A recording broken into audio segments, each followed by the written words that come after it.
Yo, how y'all doing today? And after looking over the JSR leaks a little bit more, aside from like gameplay, it got me thinking more about like stylization in games in general and like stylization in original titles and then they're like sequels like going forward. The general consensus is that the style of the original work like has this specific flair that like a sequel of said series just doesn't have, whether it be like it's starting off more expressive or cartoony and then later down the line they settle for like a more realistic or homogenized approach. And it's very apparent with the JSR game compared to like, you know, the original JSR and JSR Future, but it can definitely also be seen in like certain games that aren't even like direct sequels or continuations to a previous title within their respective franchise. And I feel like there's one series where this specific thing is very apparent.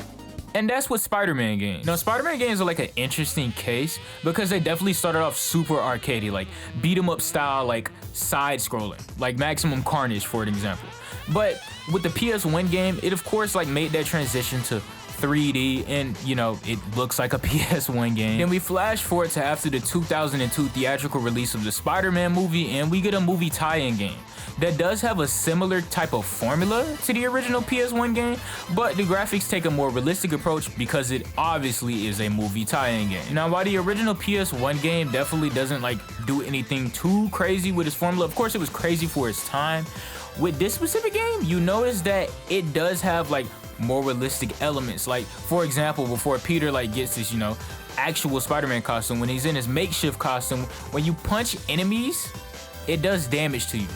So I guess he was kind of weaker. I really don't know why they did this because it's kind of stupid, but it's just an example of like kind of making it seem more realistic in a way. And then of course after that we get one of the best superhero games of all time, Spider-Man 2, revolutionary in multiple different ways that have to do with its gameplay elements, but you know, the graphics are still, you know, aiming for that realistic look because it's a movie tie-in game, so it wants to look more like the movie, and you know, movie is live action, so realistic. Now, one thing that did stand out, because the graphics didn't really stand out for years to come because they're your typical like attempt at making realistic graphics in old hardware, one thing that did stand out were the gameplay mechanics. Now, it's a very interesting case this time around. The combat was like inherently considered kind of arcadey because it did have like a combo system that was like actual multiple button inputs, so in that kind of way I guess you could say it's still taking influence from that beat 'em up route, as in like, you know, these buttons together in this specific string pull off this specific type of combo, but with kind of like old stuff, you do have really cool stuff you could pull off within the system, like you could do ladder combos and stuff like that.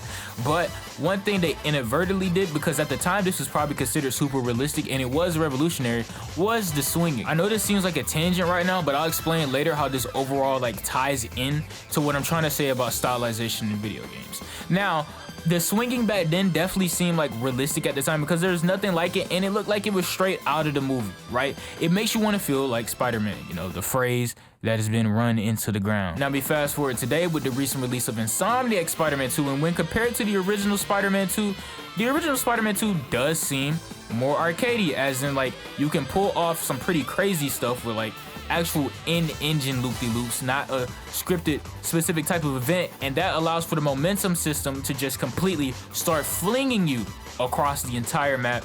You can definitely pull off like tech options within that. Wall running is definitely more loose, and there was just more freedom overall because, I don't know, scripted events in these specific type of games were more scarce. There was like less hand holding in a way, and I'm not talking about whether like that means that, oh, the original Spider-Man 2 is better than Insomniac Spider-Man 2 because yada yada yada, this, that, and the third, but I'm like showing you how like original Spider-Man 2 was aiming for a more realistic approach within stylization of graphics and gameplay, and they inadvertently kind of just veered off of that when compared to like a recent, more realistic approach, if you see what I mean. Like, really think about it. When you see the art style of a specific type of game nowadays that isn't realistic and more like expression-y and more flashy with its stylization, you think of like more crazy mechanics, being able to pull off some pretty crazy stuff. But when a more realistic type of game gets revealed, the first thought is that this game is probably going to be more grounded than like a very colorful, very expressive type of game. And one thing that further boosts that thought is that the fact that the AAA industry tends to like put all this big budget into making these realistic looking games with these crazy like detailed graphics, right? And then they usually like fall short because, you know, the AAA industry is failing. So that further pushes that specific type of narrative and thought within your head. Where back then, when we saw a game with like a more realistic approach to the graphics get revealed, we either thought it was one or two things, right? We thought it was gonna be a shooter game, or we just didn't think much about it, right? Oh, it's just gonna be like another game to play. We didn't really think about how the game looking more realistic would play into less flashy gameplay. And of course, nowadays there are a few exceptions to that invisible rule that we put in place, but for the most part, it does seem to hold some type of truth. And back on the topic of Spider-Man games, when you look even more into it, it's actually super interesting. So we do know about Spider-Man Shattered Dimensions, right? Pretty much like Spider-Verse, the video game. You play between 4 different types of Spider-Man, and you know, they have different gameplay styles and you do missions as them and whatever. Basically every Spider-Man had like a different art style going for them, right? And they all play drastically differently within their respective universes, even if their gameplay like loops were kind of similar, like Ultimate and Amazing, right? This game was decently flashy, and it even had its like super over the top moments, like when you're playing as Ultimate Peter and you're on Deadpool Island and you're swinging away from like a giant tsunami. And then we swing around to this unspoken sequel, Spider-Man Edge of Time, and the first thing I noticed is that these graphics are like a more like desaturated, more realistic type of approach, right? But it still does have that Beanox type of formula, but it's all around a more central, less crazy type of story, because it's not really 4 Spider-Man this time, it's just 2. You got Miguel O'Hara, Spider-Man 2099, and Peter Parker, just the Amazing Spider-Man. Now with a more intricate focus on the story, less Spider-Man, and an all-around more realistic look and approach to the game, you'd think that the gameplay will also follow suit and kind of go for a more centralized style. No, since there are less Spider-Man, what do?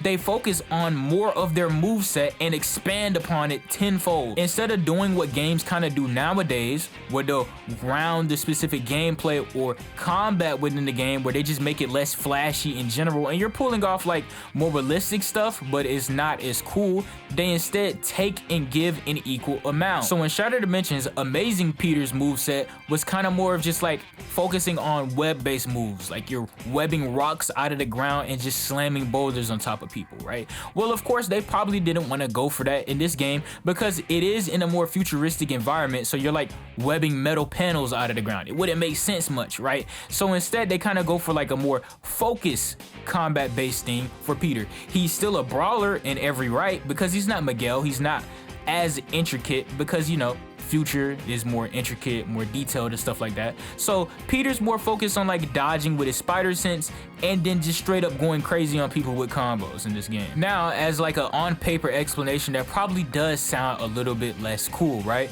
But the skill tree is expanded so much that it makes up for it tenfold with the tools that it gives you to work with. And on the Miguel side of things, they just make him cooler in general. Like anything you could probably think of with him, they just made cooler compared to Shattered Dimensions. The only place where I think they like took a hit personally as far as going for this specific type of approach is that they did make the levels like a little bit lamer. Like I can't even say a little bit, they're pretty lame in their own right, but I don't think it's lame as in like, oh, this makes it unplayable. It's lame as in just compared to like Shattered Dimensions, because we all know in Shattered Dimensions, if you played it, Ultimate has some crazy levels, bro. But that's the thing, back then when games would go for like a more realistic approach, more often than not, right, they'd give you a graphical boost, of course, because they're trying to get in the fine print and tiny details, even though they desaturate themselves a lot, right? They'd also try to make up for kind of the shortcomings of taking away some of the flashiness and expressiveness of just by giving you like more tools to work with in the game, a plethora of new mechanics, new looks, and new takes on the titles within the series. For example, GTA, right? We all know in the old GTA games like San Andreas, like Vice City and stuff like that, you had your crazy Easter eggs, of course. You had like the literal heart inside the Statue of Liberty. You had your jetpack, you had your cheats, but with GTA, they never lost that type of like touch with their games. Instead of like just cutting that out in general and focus on making the map as big as possible and making it as realistic as possible. They gave you new Easter eggs to look out for that were even more in between the cracks. It kind of was like really cool, like the alien. They gave you your cheat codes, and then they added stuff just as crazy as the jetpack, if not even more crazy. Just stuff you can straight up attain and then use in GTA Online, for better or for worse, because the griefing in that game is insane. But yeah, instead of homogenizing the way you play the game, they enhanced the way you play the game. And that begs the question of where we are right now. Now, Spider-Man PS4 is a very curious case, because while we were in a drought of a really cool Spider-Man game, or just one in general, because there was like a long period before we actually got a new Spider-Man game, this Spider-Man game delivered, right? Of course, there was like certain things that you could want out of a Spider-Man game more, but with the promise of a sequel and new titles within this new like series of Insomniac making Marvel games, right? We were very hopeful. Now, of course, like some of the suit gadgets put people off because they were like a little out of place, like the suspension matrix. Now, don't get me wrong, these were cool gadgets. They definitely expanded it on the combat and they made it like better. Of course, it did kind of look tacky in some places, but one thing that I really thought was super cool, like that I didn't even expect, was the fact that they gave the suits powers. It was super cool. Depending on the suit that you had on, they gave you an ability that correlates to the suit that you had on, whether it was like an in-lore thing that the suit can do, or it was like a headcanon type of thing that you think the suit should be able to do, like the Last Stand suit giving you the unrelenting fury ability. Super cool. There were rare cases where like a suit didn't really give you an extra effect, but I'm pretty sure those were mostly just DLC suits. Where the older games like Spider-Man 2 and Spider-Man 3 didn't really have this type of thing, or alt costumes in general, they did have combos, right? And to make up for like the game not having button input combos, because of course you could pull off combos for sure, and the combat system within the Insomniac Spider-Man games is really good in its own right. It didn't have like the expansive combo system of being able to do ladder combos and getting like really cool different animations out of doing said combo. Instead, they had like finishers, of course, and they had a variation of finishers and different finisher types. But overall, they had this suit specific thing and the gadgets to make up for this. Now, what does this mean within like the grand topic of stylization? What this means is that people were not saying that due to Insomniac's approach on making the graphics more realistic, making certain aspects of the game more flashy, that it was going to like have this effect where it kind of effectively like homogenize it and make it less flashy and provide for an overall more dull experience compared to its predecessors. Overall, everybody was pretty satisfied with the product and thought it held up pretty well compared to everything in the past, because there were some very high expectations with the swinging. The swinging did leave a lot left to be desired, but we were satisfied, and we thought that with a sequel and more games to come, that it would expand on it tenfold and give us pretty much everything or close to everything that we asked for within like the inherent engine and just mechanics within swinging. Now fast forward to Insomniac Spider-Man 2, a very polarizing game to say the least, bro. People have strong feelings and thoughts about this game. None of them are very positive, but I'm gonna focus on what's within the topic. For starters, they cut out suits, specific like alt suits, giving you abilities in this game. Instead, they go for just adding like a thing where you can switch between having symbiote abilities and like having like, you know, the mechanical Iron Spider type of arms to give you like enhanced abilities and stuff like that. There's like an anti-venom section where you get anti-venom symbiote moves. Nobody cares, low-key. They cut out a lot of the gadgets, and basically what I'm trying to say is that this game trimmed out a good chunk of what people did like about the original game, right? And plot stuff aside, because people hate this plot, it definitely did not live up to a lot of people's expectations that they had. And one of the narratives that did come out of the fall off of like these takes on this game is that heavily realistically stylized games take out a chunk of what makes the charm of these superhero games or these action-oriented games. Now, if you take into account the examples I listed of games coming after their original predecessors, right, and then they go for more like a realistic approach and they still expand upon every detail in their game, you know now that this wasn't always the case, or in general you could argue that it's not really the case But what I say is that it doesn't have to be the case. Now walk with me here, because this is where the cooking starts. Now, before we get into this, I am not here to make a comparison and like argue that the Arkham games are better than the Insomniac games. What I am here to do is to give you a little bit of insight, right, on why it works for those games and it didn't necessarily work for Insomniac Spider-Man. Now, really quick, think about this very obvious key detail right now. Within Batman, that character overall is definitely more grounded. You know, for starters, he doesn't have superpowers. He does do superhuman type of things, right? But he's not really going crazy, bouncing off the walls, except for like key comic runs where some crazy amp happens, right? He's not doing anything too crazy or superhuman on like a issue by issue basis, right? He's kind of just more like detective based, more hand-to-hand combat focused in that sense, and just overall, due to him not having inherent like superhuman abilities where he just straight up has crazy powers, right? He's just overall a more grounded character. So when you see the Arkham games, right, and you see like more hand-to-hand grounded combat, now where it might be arcadey as in like enemies come out in like hordes and you're just brawling them like a classic like beat 'em up hack and slash type of like fashion where you do these crazy like cool finishers, it's still going for like a more grounded experience, because that's pretty much what Batman is built off of, right? Now with Spider-Man, we're definitely expecting much more than that, right? We're expecting stuff like wall combat. We're expecting stuff like being able to just like throw people just straight off of buildings, web them back, and then slam them on the ground. We're expecting to be able to like, I don't even know, bust through windows, anything. Crazy stuff that Spider-Man does all the time. So when we see like in the old games like Spider-Man 2 and Ultimate Spider-Man, where it does have these things where like you could just start webbing up an enemy, right? Press the jump button near a pole, then loop him around, and then he'll be webbed up onto the like pole, right? We do get that feeling of like, wow, this is super sick. And then we get like an Insomniac type of Spider-Man game where in order to sort of put somebody in a web cocoon where they're hanging from something, you have to be in the stealth section or go about it stealthily and catch the enemy off guard to knock him out and then put him in a web cocoon.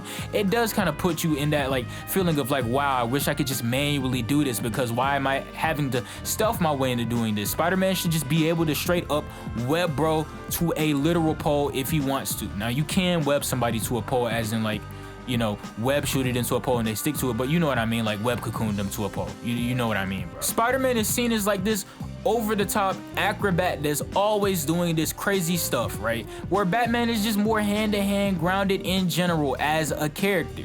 That's why you do see them like letting Batman get away with doing like more simple stuff in the Arkham games, because it feels like a Batman game, because that's what he does all the time. Whereas in Spider-Man games where you can't do simple stuff like literally running down the wall, or more like advanced stuff, but stuff that he should be able to do regardless, like wall combat in general, like in the Insomniac games, taking away from where they had that in Web of Shadows, you do get that feeling of like, wow, it kind of just doesn't feel like exactly what I want. The point is that there is a time and a place for realism within games, within the stylization of it. I don't write it off as just this net negative in general that's absolutely ruining everything it touches, because it's not a net negative. Like we see with the KH4 trailer, that of course you had your initial mixed opinions, but overall people are pretty happy about that. And on the topic of like art style within the game stylization, of course like a more colorful art style makes the game pop more and have more expression. You still do need proportions that match the shading style of the specific type of game. An example would be how like people ask for cell shading in Insomniac Spider-Man game, but it wouldn't look right because the proportions are off. A good example of cell shading within the Spider-Man game would be Ultimate Spider-Man. A comic accurate shading style and art style to match comic accurate proportions, which is why it works so well. It's really a perfect example of sticking to like a heavily stylized game, because even the cutscenes are formatted like a comic. Even the loading screens are formatted like a comic. Even the main menu and pause screens are formatted in comic fashion. Same with the text, Comic Sans. The game doesn't just look cool because it's cel shaded and cartoony. The game looks so great because every single part of it complements that. An example of the opposite would be Web of Shadows. Now I do love this game, right? I think the gameplay really does like excel at tenfold. But one glaring issue with this game is that it doesn't complement itself, right? The game looks desaturated within its environments. People often call it like GTA Liberty City, but like the city doesn't exist, right?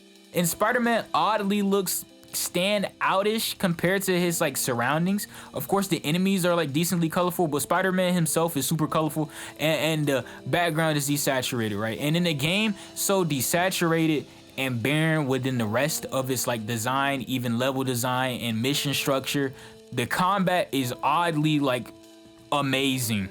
Definitely the biggest plus in this game. Also, the swinging is really good too. I really do like the swinging, and I really like how they handle wall crawling in general. It feels like you definitely have full control over everything you do on the wall. Of course, the game has wall combat, which is definitely the greatest bonus ever, and you can just do whatever you want on the wall. You can slide up and down the wall, flip off the wall, do anything on the wall. And of course, it plays perfectly into the black suit, whatever. You got choice-based options. I'm not even gonna get into that. That'd veer off of the main topic. But yeah, it's just a big misconception that like stylization in these games is purely just art style and how they shade the game, right? It's much more going into that. There's much more into play of why we, the players, actually like these games and how they look aesthetically. Like realistically, would you want a game like Titanfall 2 to look something like Borderlands 2? Like it wouldn't work as well. Well, actually, now that I think of it, that does kind of sound pretty cool, but you get my point.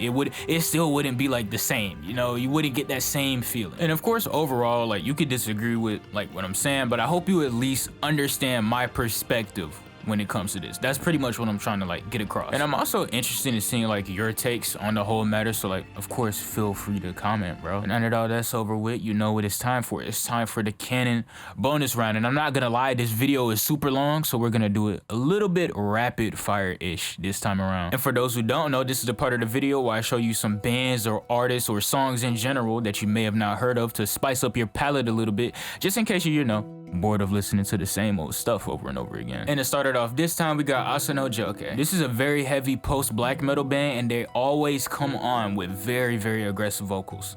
Pause. I gotta get better at explaining stuff, bro. And for a quick song recommendation from the band, I have to give you Chimera. Very great song. The guitar is stellar, it's peak. The aggressive vocals lay on perfectly, and it's all around just a good album in general. Like go listen to the album Island that Chimera is from. Next up, we got a super underground, like low-key recommendation for you. I got put onto this artist by my friend Kino, and their name is like LLLL, I believe. I don't know if that's how you properly say it, but for like the sake of not like confusing y'all, so y'all can at least find the artist, we'll just leave it at that. Very experimental with her production, and not in the sense where like, you know, it's very punchy and in your face, not that type of experimental, but it's more like light and experimenting with different synths, and her vocals lay perfectly on top of those synths. So in the realm of like alternative music, it definitely is like a breath of fresh air compared to like the harshness that's usually attached to like alternative music in general, but that's just for her usual music. Now in her latest EP Dissonance, bro, the genre switching that she's capable of is absolutely insane. And I don't want to misspeak because I don't know if all her production is done by her, but it's an experience, dog. And you can see exactly what I mean by like listening to one song by her. The name of the song is See You. Like, bro, the beginning of the song, it starts off kind of like with that crunchy type of ambience, kind of like that bit crushed ambience, right? And then when you get to like sort of more of a build up from the beginning of the song, right, you get that D and B break. So it definitely gives you that type of feel, but you start hearing more synths and more like sounds being used, and it gives you that EDM electro type of vibe. And then when you get to the drop, like smack in the middle, it completely stops all of that and switches to rock. Absolutely insane transition. And for someone with only 8K monthly listeners, bro, this artist has such a developed, heavily like detailed sound. So this is 100% like a heavy recommendation, bro. Go listen to her EP Dissonance right now, and then come back to me, bro. Report back and tell me how good it is, because I know you'll like it for sure. And this last recommendation is from an artist that I've already recommended before, Hakushi Hasegawa, but she recently dropped a new album named Maho Gakko, and bro, it is absolutely insane, like super experimental, like the Cure for ADHD type of experimental, using sounds that you never would have thought used together, and harshness and crazy little like rhythmic breaks and synths on top of like soft vocals that you never would hear anywhere else. I don't even know how to properly explain it, so we'll leave it at like, this album sounds like a mix of Katamari mixed with Gungeon. Yeah, that's actually a perfect explanation. And with that, our time together comes to a crisp close. But before you leave, I have one last recommendation for you. Join the official Canon Discord server, bro. Other Discord servers might offer you simple benefits like crab legs, but us, my dear friend, we offer you lobster tails. And if you want, you could get cooked by yours truly in a 1st to 10 on your game of choice if you like that. Big shout out to Kamaru, and a big shout out to the gang in general, and a big shout out to the fact that I yap for too long at the end of videos because I don't know how to end. Up in here with my tool, they gon' find you in the ditch, yeah. Straight for high rule, you not from me, you a glitch, yeah. Man of my rules, running with the misfits, yeah. Do not misclick, that's gon' get you hit quick, yeah. Death on death, it's God, ain't no variation, it's Lord, I keep prepared, I